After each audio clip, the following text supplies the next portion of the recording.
Well, just think of the name we have for the major phenotype of MS, relapsing-remitting. What does remitting imply? It implies the damage process stops. Totally untrue. Why are we calling it relapsing-remitting? So the first thing you need to do is explain to the patient, this disease does not remit.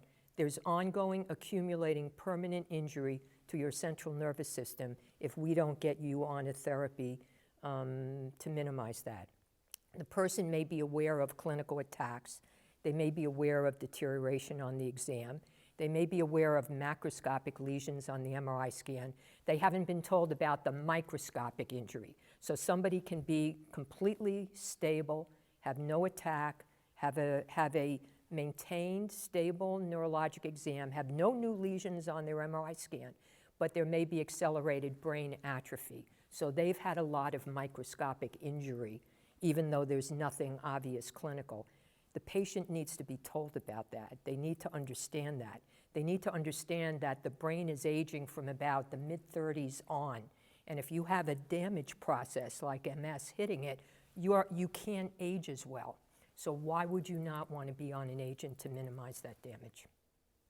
When we talk about using shared decision-making to choose the best DMT for the individual patient, there are multiple factors that you take into account. There are MS disease factors, there are MS drug factors, there are individual to the person factors.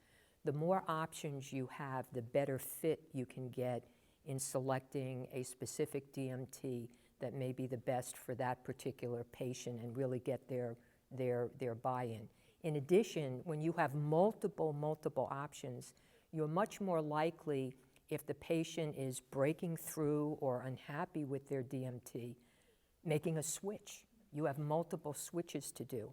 And I think the MS disease-modifying therapies are invisible therapy.